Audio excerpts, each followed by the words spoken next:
हमें डन होगी बात ये। चलो सुनो जरा। मैंने कहा डिटर्मिनेंट का एरिया या डिटर्मिनेंट निकालने का मतलब, डिटर्मिनेंट का मतलब होता है, डिटर्मिनेंट में एक चीज होती है ऑर्डर, ऑर्डर का मतलब नंबर ऑफ रोज और नंबर ऑफ कॉलम्स के बराबर होता है। मान लीजिए एक ऑर्डर टू की बात कर रहा हूं मैं, उसको लिखते हैं दो पैरेलल लाइंस ऐसे। ये लिखा x1 y1 x2 y2। ये इसके अंदर में इसको कहा जाता है रो वन, इसको कहा जाता है रो टू, इसको कहा जाता है कॉलम वन, इसको कहा जाता है कॉलम टू। समझ में आ गई मेरी बात? ये column one column two, row one row two. Clear होगी बात ये? पक्का समझ आ गया? क्योंकि दो रोज और दो कॉलम से, इसीलिए इस डेट का ऑर्डर टू होता है। अब इसको solve, it has nothing to do with the modulus, इसका मॉड्यूलस से कोई लेना देना नहीं है। जो डेट होता है, जो डिटर्मिनेंट है, उसकी वैल्यू, डिटर्मिनेंट की वैल्यू कैन बी पॉजिटिव या नेगेटिव या जीरो, कोई भी पॉसिबिलिटी है। पॉजिटिव या नेगेटिव या जीरो, कोई भी पॉसिबिलिटी एग्जिस्ट करती है। क्या ये बात समझ में आ गई? कोई कंफ्यूजन नहीं इसमें? ठीक है, डेट की वैल्यू पॉजिटिव या नेगेटिव या जीरो हो सकती है। अब अगली बात पे आता हूं। इसको सॉल्व कैसे करते हैं? इसकी value is equal to this into this diagonally minus this into this, यानी x1 into y2 minus y1 into x2। ये वैल्यू आती, ये सॉल्व करके डायगनली क्रॉस मल्टीप्लाई करके this into this minus this into this, वो solve करके चाहे positive आए चाहे नेगेटिव आए चाहे जीरो आए, वो पॉसिबिलिटी एग्जिस्ट करती है। क्लियर होगी बात? लिखो पहले ये बात, फिर अगली बात पे आ रहा हूं।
हमें क्लियर होगी बात?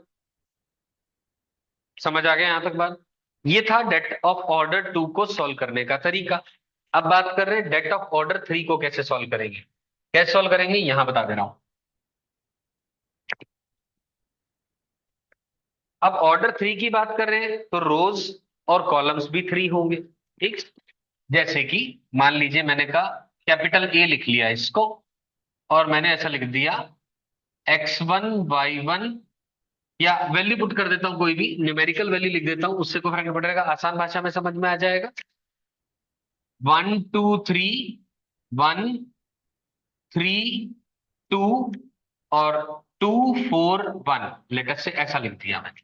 कोई भी वैल्यू ले सकते हो आप, मैंने ऐसा कुछ रूल नहीं है, मतलब whatsoever the value is there, वहां पर हमने वैल्यू पुट कर दी। अब इसको सॉल्व करने का, इसमें ये रहा रो वन, रो टू और row three, column one, column two, column three. ठीक होगी बात ये? तीन रोज हैं तीन कॉलम्स है, इसीलिए ऑर्डर इसका थ्री है। इसको ध्यान से पहले सुनो, अपना पेन रख दो, आराम से सुननी है बात। सॉल्व करने का तरीका, इसको सॉल्व करने के छह तरीके होते हैं। ठीक है ना? किसी भी रो या किसी भी कॉलम के अलोंग हम एक्सपेंशन कर सकते हैं। क्या कर सकते हैं? किसी भी रो या किसी कॉलम के अलोंग एक्सपेंशन कर सकते हैं, सॉल्विंग कर सकते हैं। लेकिन अभी हम केवल रो वन के अलोंग कैसे करते हैं वो मैं आपको सिखा रहा हूं। मेरी बात समझ में आ रही है? आपको डिटेल में 12वीं कक्षा में हम डेटरमिनेंट चैप्टर पढ़ेंगे, लेकिन अभी के लिए हम उसको सीख लें, सॉल्व कैसे करते हैं। क्लियर होगी बात। मैंने सबसे पहले वन को पकड़ा, यहां लिखा वन। वन लिखने के बाद ब्रैकेट लगा दिया। ब्रैकेट लगाने के बाद वन की रो में और वन के कॉलम में जो भी है उसको छोड़ दो। ये ब्रैकेट हटा रहा हूं मैं 1 मिनट के लिए। वन पे ब्रैकेट लगा दिया, ठीक है ना। वन की रो में और वन के कॉलम में जो भी है छोड़ दो। जो बचा उसको आगे ऑर्डर टू का डेट की टर्म्स में लिख दो, 3 2 4 1। खत्म होगी बात। क्लियर होगी बात। मैंने क्या कहा?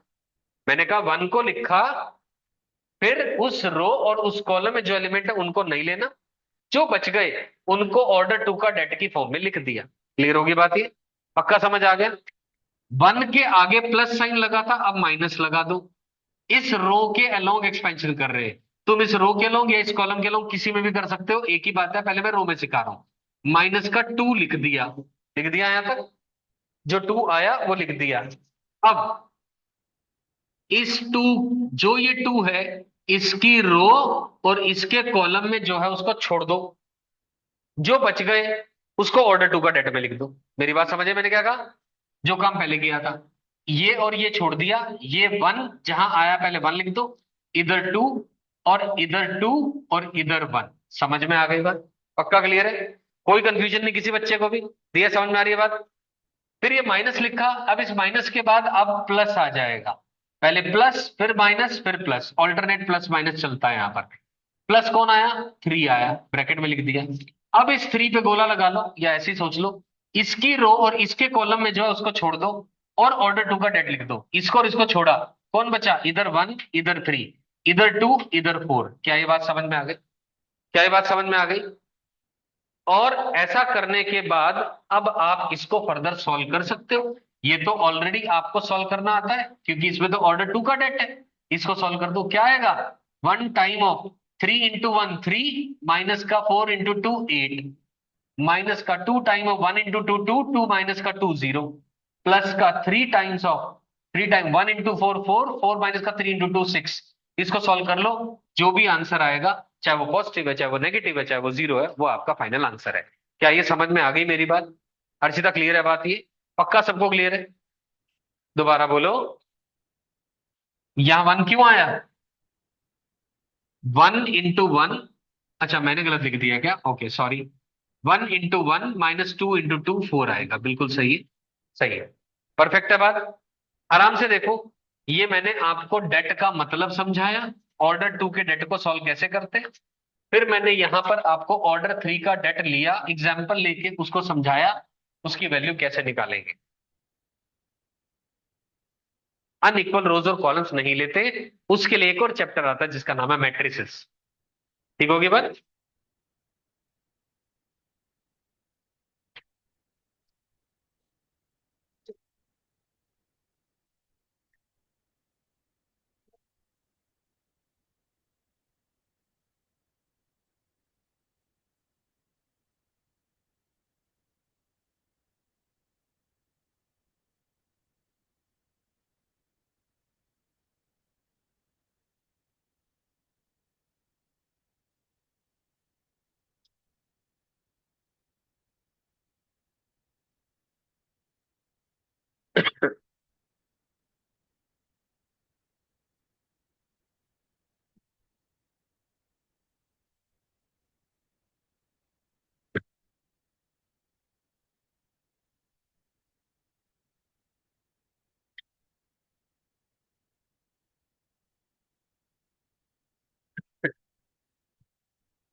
दोबारा बोलो।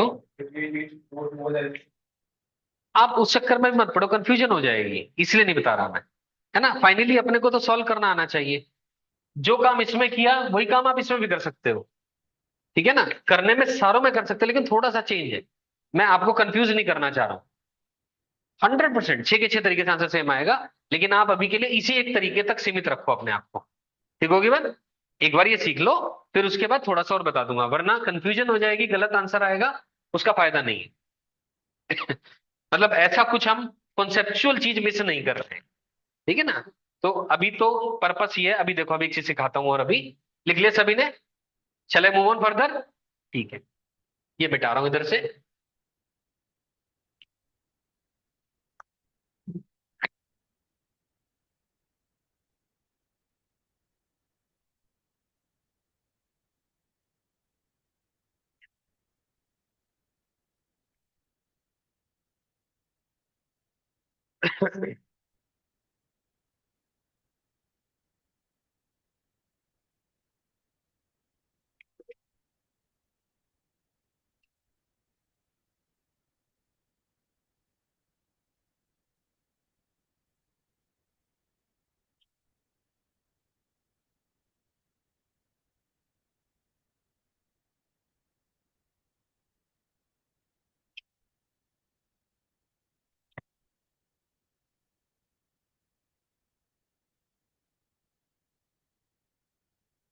हाँ बेटा, कोई कंफ्यूजन कोई टेंशन नहीं है जी, बहुत बढ़िया।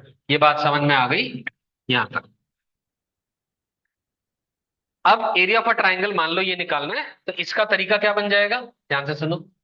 हाफ ऑफ, इधर ध्यान देंगे, ब्रैकेट में पहले इस x1 को पकड़ेंगे, लिख दिया x1 टाइम्स इस रो और इस कॉलम को छोड़ दो, y2 1, y3 1, ये डेट बन गया माइनस का।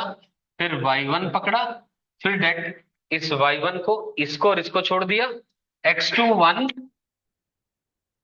x3 1, फिर प्लस का 1 आया, इस 1 को पकड़ा, इस रो और इस कॉलम को छोड़ दिया, x2 y2 x3 y3, इसका डेटा है और ये ब्रैकेट बनता होता है। ये आपका आंसर आ गया। और पूरे का मॉड्यूलस, क्योंकि क्यों मॉड्यूलस, एरिया कभी नेगेटिव नहीं होता, इसलिए मॉड लगा दिया। इट कैन बी पॉजिटिव और नेगेटिव, जो भी आएगा उसके आगे मॉड लगा करके फाइनली आंसर को पॉजिटिव बना देंगे।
हाँ बेटा, डन होगी बात,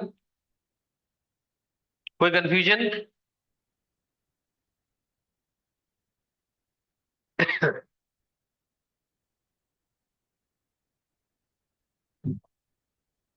एक क्वेश्चन लिखो, बोलना शुरू करूं।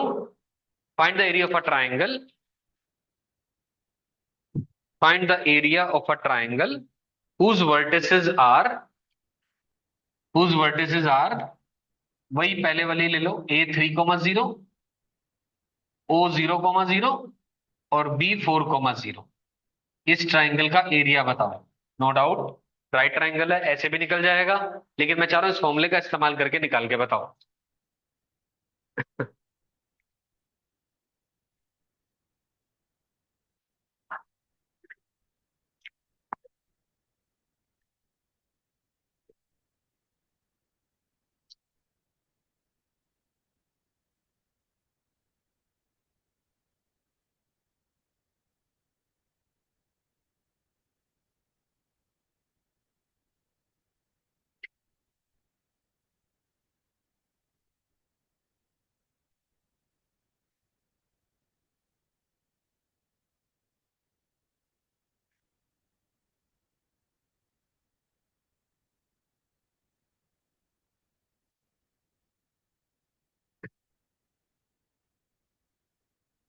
तो बस सही है। अब इसको x1 y1 मान लो, x2 y2 मान लो, x3 y3 मान लो।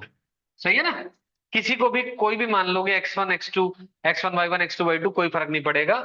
तो area of the triangle is equal to half of modulus of x1 301 001 401। यही है ना?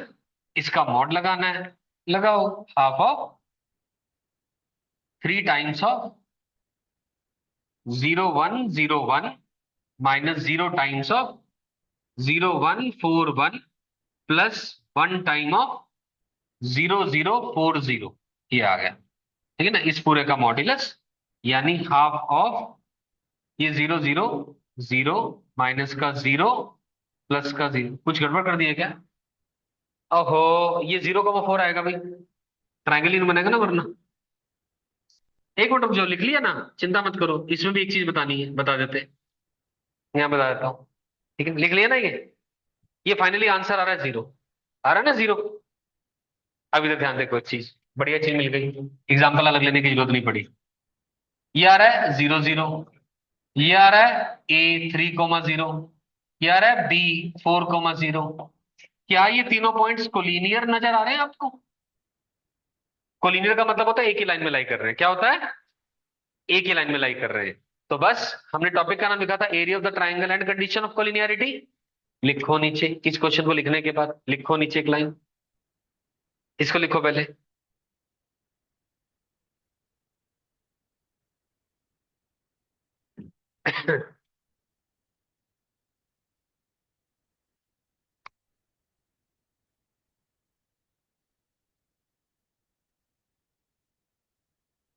बोलना शुरू करूं?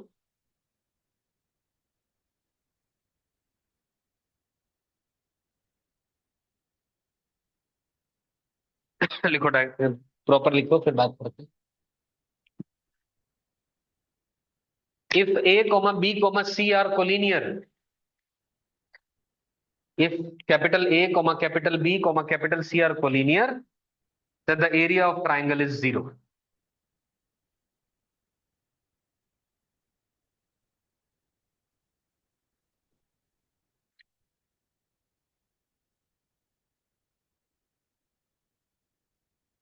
Then the area of triangle is 0 if A, B, C are collinear. अगर तीनों पॉइंट्स collinear हैं, then the area of triangle is equal to 0.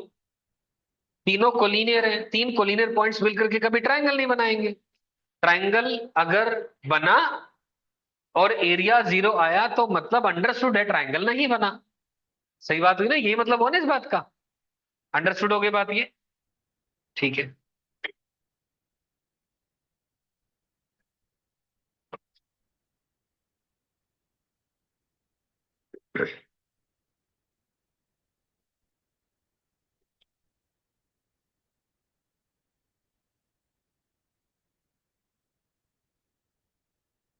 अब दो क्वेश्चन और दे रहा हूं मैं।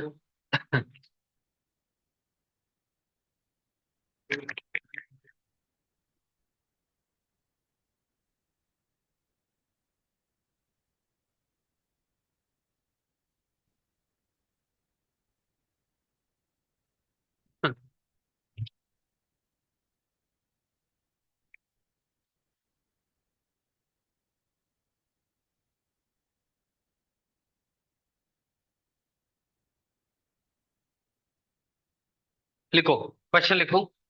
If the points if the points capital A का कोऑर्डिनेट A,0, कैपिटल बी का कोऑर्डिनेट 0,B, कैपिटल सी का कोऑर्डिनेट 1,1 आर कोलिनियर।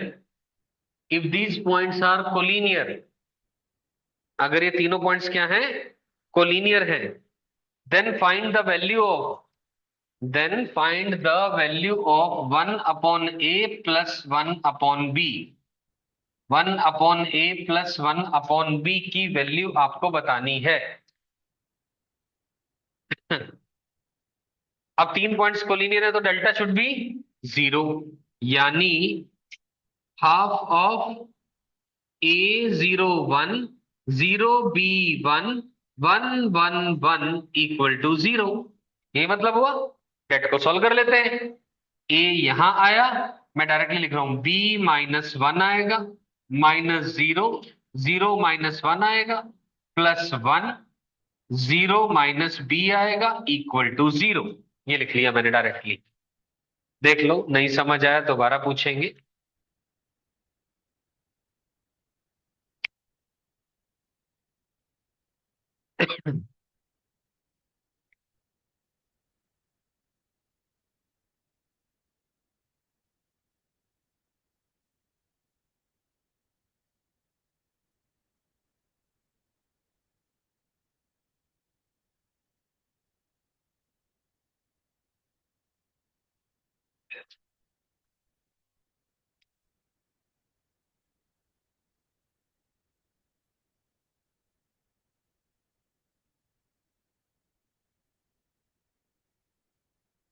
सिंप्लीफाई करोगे तो क्या बन रहा है, AB-A, ये तो 0 हो गया, -B =0, यानी A+B = AB।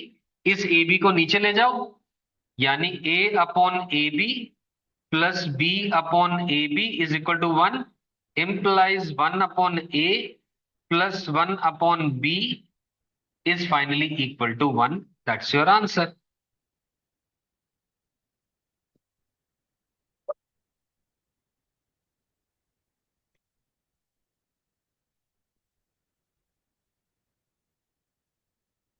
तनु की बात समझ में आ गया, दिया क्लियर है?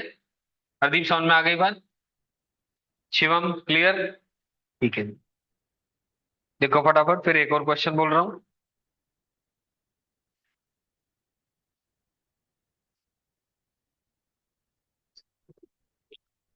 फाइंड द वैल्यू ऑफ के, क्वेश्चन लिखो, find the value of k for which,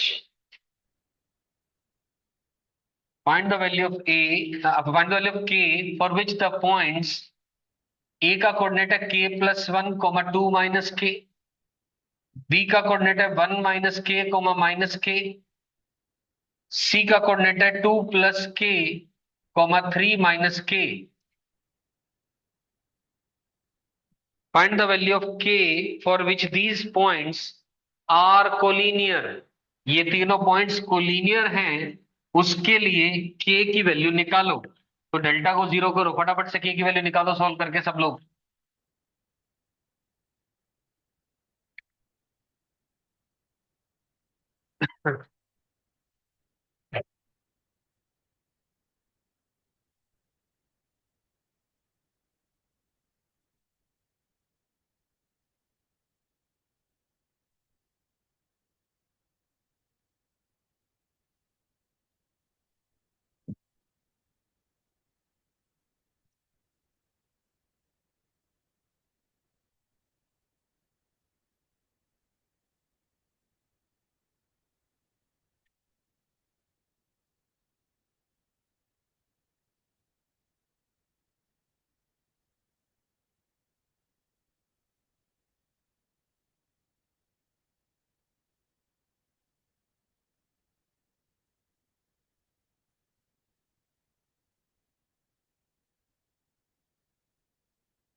date को 0 करेंगे, ये आ गया k+1, 2 - k, 1, 1 - k, -k, 1, 2 + k, 3 - k, 1, इसका डेट =0, यानी k+1 times -k -3 + k minus of 2 - k times 1 - k -2 - k plus 1 time of 1 - k × 3 - k minus minus plus k times 2 + k =0। के में शायद quadratic बनेगी, या क्या बनेगी, चेक करके देखो। सॉल्व करके ही पता लगेगा वो तो। पर इक्वेशन यही बनेगी इस तरीके से ही।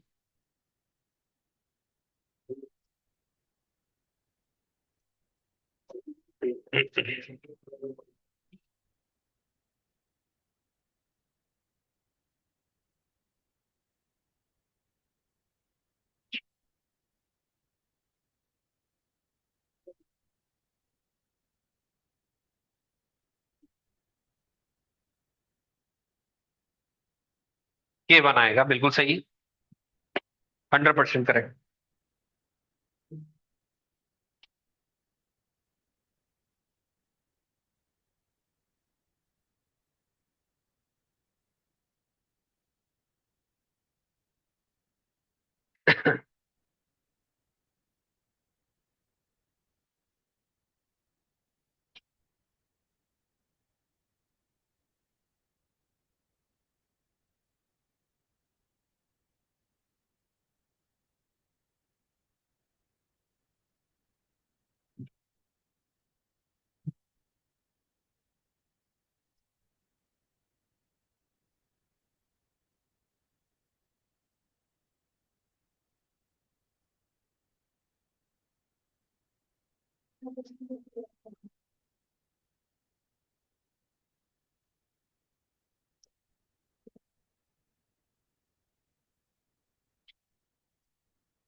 अब मिटानो की बात, के आ गया वन सभी का।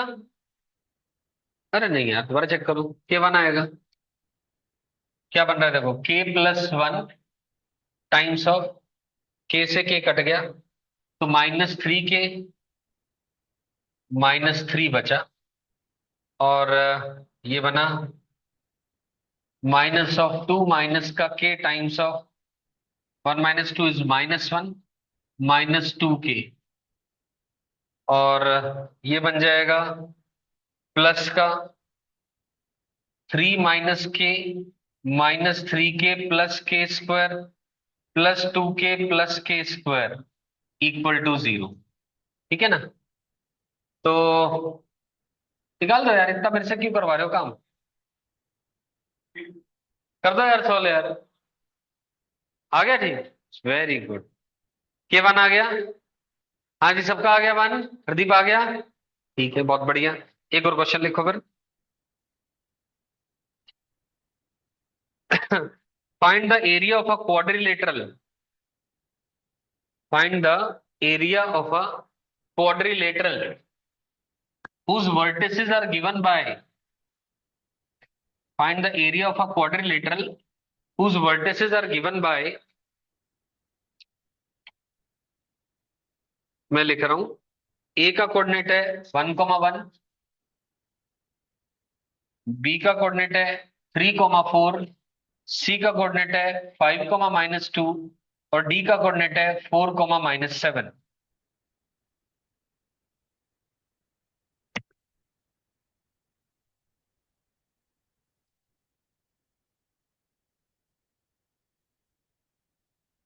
अब ध्यान से सुनो, ये क्वाड्रेटर को ABCD ऐसा कुछ बन गया। तरीका क्या है, किसी भी फिगर के आंसर को निकालने का, लेटर से ABCD, आप क्या करो, इसको दो भागों में बांट दो, ऐसे ट्रायंगल बना दो। तो कोई भी दो ट्रायंगल बना लो, मैंने AC को ज्वाइन किया, तुम BD को भी ज्वाइन कर सकते हो। इस ट्रायंगल का एरिया Δ1 निकाल लो, इस ट्रायंगल का एरिया Δ2 निकाल लो, और फाइनल आंसर Δ1 प्लस Δ2 आ जाएगा। फाइनल आंसर Δ1 प्लस Δ2 आ जाएगा। ये तरीका है काम करने का। मान लो ये तो 4 पॉइंट्स हुए इसके अंदर में, कल को 5 पॉइंट्स वाला पेंटागन वगैरह लिया जाएगा, तब भी ट्राइंगल्स बन जाएंगे उसके अंदर में, कोई इश्यूज नहीं है। है ना। Δ1 Δ2 Δ3 करके सभी का एरिया निकालो, अलग अलग से ऐड कर दो, लेकिन ध्यान रहे Δ1 Δ2 निकालते वक्त मॉड लगाना मत भूलिएगा। जो भी आंसर आएगा पॉजिटिव लेना है, उसका उसका पॉजिटिव पार्ट लेना है। समझ में आ गई मेरी बात। पक्का क्लियर है। क्या ये क्वेश्चन एज होमवर्क किया जा सकता है? किया जा सकता है। ठीक है। लिख लो ऐसा होमवर्क या क्वेश्चन। और लिखो।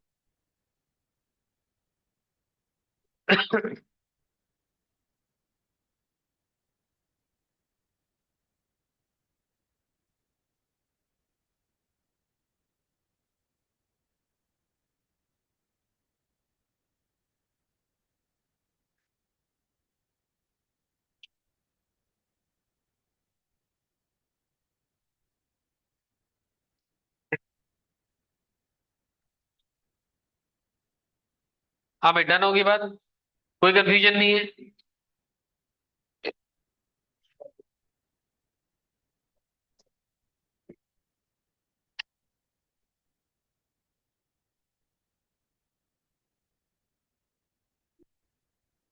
अब टॉपिक का नाम लिखो लोकस। 5-7 मिनट और पढ़ेंगे। टॉपिक का नाम लिखो locus.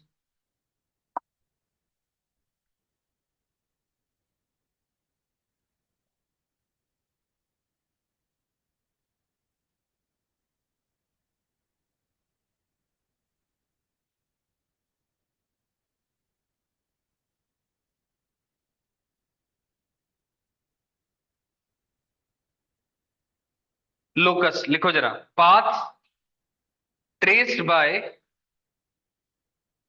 A point. Path traced by a point under certain geometrical conditions. Path traced by a point under certain geometrical conditions. Locus का मतलब होता है रास्ता। जिस रास्ते पर एक पॉइंट ट्रेवल कर रहा है अंडर सर्टेन ज्योमेट्रिकल कंडीशंस, उस रास्ते को क्या कहा जाएगा? क्या वो एक स्ट्रेट लाइन का रास्ता है? क्या वो एक सर्कल का रास्ता है?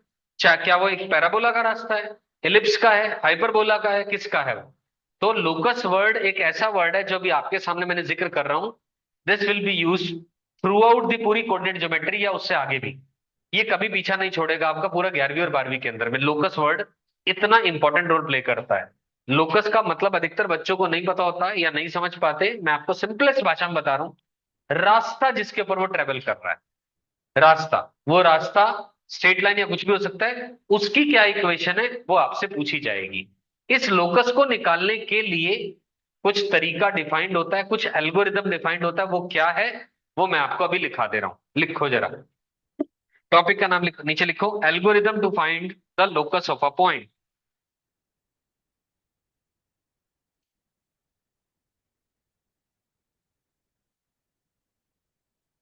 Algorithm to find the locus of a point. पहला point, assume the coordinates. Assume the coordinates. Assume the coordinates of the point say h comma k. Assume the coordinates of the point say h comma k, whose locus is to be found.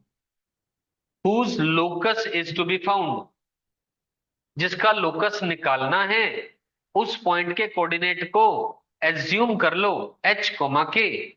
उस point के coordinates को assume कर लो क्या? h coma के। Point number 2, right the given condition.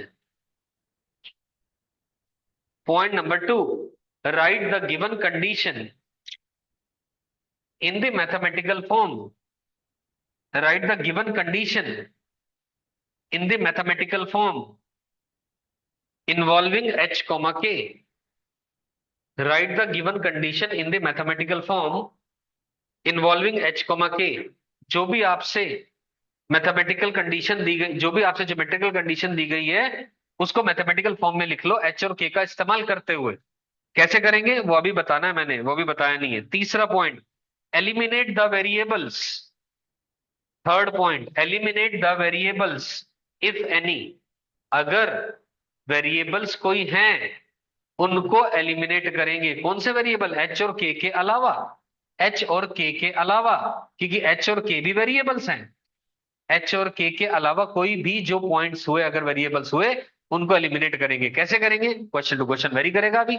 Fourth point, replace h by x. Replace h by x and k by y, replace h by x and k by y in the result obtained in the step number 3, in the result obtained in the step number 3। h की जगह x लिखो, k की जगह y लिखो, in the result जो कि ऊपर वाले स्टेप में यानी स्टेप नंबर 3 में मिला है आपको। क्लियर हो गई बात? ये कुछ एल्गोरिदम है, ये स्टेप्स हैं जो आपके थ्रू आउट जहां जहां लोकस शब्द का इस्तेमाल होगा वहां वहां इन्हीं स्टेप्स को आप फॉलो करेंगे और आप लोकस निकालेंगे। समझ में आ गई मेरी बात? पक्का क्लियर? तो आज मैंने अभी की क्लास में केवल लोकस का मतलब क्या होता है ये समझाया, इससे ज्यादा कुछ भी नहीं है। उसका एल्गोरिदम समझा दिया, लिखा दिया पॉइंट्स। इसके क्वेश्चंस हम अगली क्लास में यानी परसों की क्लास में बात करेंगे। आज की क्लास में जो भी पढ़ा है इसमें कोई डाउट हो, कंफ्यूजन हो, दोबारा पूछिए, गो थ्रू करो। और आज की क्लास का होमवर्क है, आप अपनी सबसे पहले अभी शुरू में हम एलिमेंट्स किताब को करते चलेंगे पैरेलली, फिर मैं कुछ एक दो लेक्चर और हो जाएं मैं आपको फिर असाइनमेंट शेयर कर दूंगा। फर्स्ट एक्सरसाइज के पहले 11 क्वेश्चन हैं शायद, एक मिनट में वेरीफाई कर दे रहा हूं।